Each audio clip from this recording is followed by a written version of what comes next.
You join me on my driveway. It's very warm. I've had to put the windows up because my own child is gaming inside the house I'm parked outside of, my house, and he's so loud that I've had to shut myself in a sweaty car. The things I do just to talk about films and have some people listen. I'm here to talk about a film I actually saw a couple of days ago, and I didn't get the chance to do a car park review like straight after because I needed to get back home, and I've been mulling over it for the last couple of days. So I'm here to talk to you about a new horror film, psychological thriller, dark comedy called Weapons. I loved this film. Like, it was a ride. So I saw the trailer a couple of months ago. It piqued my interest because I couldn't quite figure it out. And what it made me love it so much was all the way through, I didn't know where it was going. And I think in this day and age, and when you watch as many films as me, and I watch quite a lot of horror films, and I have done for a number of years, it's not easy to make a horror film that is original or keeps you guessing. And the writer-director, Zach Cregger, who is responsible for this is the second time he's done that to me in a number of years, because his last film was another horror film a few years ago called Barbarian. This guy's got some chops, man, and I am excited to see what comes next. So I absolutely loved Barbarian. It scared the living daylights out of me. It made me do one of my biggest cinema screams in recent memory, like proper nearly blew my mate's eardrum out because I got such a fright. So I was interested coming into this. I'd seen the trailers. I didn't know a huge amount about what it's about, and I think the less you know going into Weapons, the better. So if you like a horror film, if you've got a dark sense of humour, if you've got a strong stomach and you are okay with really, really nasty deaths, buy yourself a ticket and strap in. The premise, or what's, the crux of the trailer, the tagline is all quite simple. At 2:17 in the morning, 17 children in the same town got out of their beds, left their homes, and vanished. Now that in itself is an enticing prospect. Like, why did they do it? Where did they go? What happened to them? So we see this story from several points of view. The teacher of the class is played by Julia Garner. She's new-ish to the school. She's quite young. And when she turns up on that particular day, the morning after, there is one child, Alex, sat in her class, and the other 17 children are missing. Obviously there's a hunt for them, and then we fast forward a month or so, the school has to reopen, the children haven't been found, Alex has been moved into the other class, and she is left wondering, where did our children go? The townspeople, the parents are getting a bit, witch hunty, and there are accusations made that she had something to do with why the children disappeared. So the first story we see is hers. And then we see similar events from another person's point of view, and then another person's point of view. And it's not a brand new storytelling device, but it is used so cleverly here. So where did the children go? And what's the deal with Alex? And why didn't he disappear? And why, when the children walked out of their homes, the ones that were captured on Ring doorbells, why did they run off into the night, into the dark, with their arms sticking out by their sides, almost like a child playing aeroplanes? It's a mystery that needs to be solved. One of the people trying to solve it is Josh Brolin's character, who is called Archer Graff. He is hell-bent on finding out what's happened to his son Matthew. Initially, he does blame the teacher, but then they kind of team up to try and solve the mystery.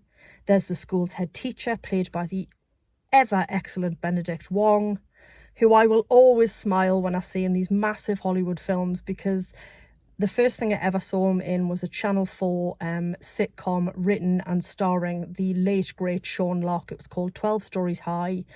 There were 2 series of it. It is a little hidden gem that a lot of people don't know about, and that was the first thing I ever saw Benedict Wong in. And then I think he's in Sunshine. Is he in Danny Boyle's Sunshine? And then all of a sudden he was in the MCU and he's brilliant. So he's in it. There is a surprise appearance by an actress, and I'm not going to name her because I don't want to say too much to give spoilers away, but there's an actress in it who was big in the 80s and 90s. She's perhaps slowed down her work as she is getting on a bit, but she plays a key role. As I said, Julia Garner's great. She's currently in Fantastic Four First Steps as the Silver Surfer, so a real versatile actress.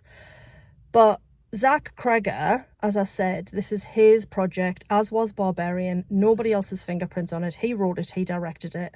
The man's got vision. He's not afraid of, like I say, horrendous deaths. He's not afraid of really, really dark humour. And he will keep you guessing all the way through. Like I say, I had no idea where this was going. And that's so rare. The last time I remember being this unsettled and unnerved by a film was Longlegs last year. The horror film starring Nicolas Cage. Again, didn't know where that was going. There's a completely unhinged central performance in both films. Same with Barbarian. There's a real twist in there that you just don't see coming. So yeah, I was in a packed cinema. Everybody seemed to really enjoy it. The audience were well behaved, thank God, because when I went to book my ticket, I was like, oh my God, it's so peoply. Why are there so many peoples in here being peoples? It's not that I want empty cinemas, don't get me wrong. I want cinema to survive. I love cinema, but I also don't like sitting next to people with loads of people around me. So I was able to just tuck myself in a corner. It has got some jump scares. It's very tense. But as I say, there's also a really strong mystery element where you're going, where have these children gone? And why did they leave their beds? And why are other people behaving strangely? And my goodness me, that's a violent death I'm witnessing on screen. So yeah, it was an absolute romp. Like, I didn't know where it was going. I did have to turn away. I was a bit of a wuss. Like, I was hiding behind my fingers a little bit and quite squirmy in my seat. But it's really fun to be frightened and unnerved and challenged and then find yourself laughing at something, like, even though you're like, oh my God, this is so dark, but it's also really funny. And when the actors in the central roles are just superb, then yeah, the whole thing is such an enjoyable experience. I didn't get the name of the boy who plays Alex, the only child from his class who doesn't go missing. He was excellent, and he is in quite a bit of the film, and he's quite a serious little soul. And there's a point where I was thinking, has he got something to do with it? Like, is he a wrong'un? I just didn't know where it was going to go. Have I said that? Like, it really, really surprised me. And I love being surprised, and I love being scared, and I love being, like, unnerved and unsettled and wrong-footed, and Weapons did all of that. Over the course of this video, I've watched my face get, like, shinier and shinier because, my God, it is hot in this car. So I am going to go, but big thumbs up for Weapons. I look forward to seeing it again. Even if you're not a big horror fan, I would say it's worth watching because of the mystery element. However, it is an 18 certificate, and there are some really quite disgusting, awful, gory deaths. I said earlier in the year, I feel like I've watched a lot of people die horribly this year on cinema screens, which, you know, I'm here for. I don't know what that says about me, but, like, bring on the gore if it serves the story, and in this instance it absolutely does. This film is shocking, original, ballsy, funny, scary, and yeah, an absolute ride. Definitely, if you're brave enough and strong enough of stomach, give Weapons a watch. Okay, I will be back very soon. Hopefully it will be slightly cooler in my car. And yeah, thanks for watching. If you enjoy what I do here, please do like and subscribe and share my channel.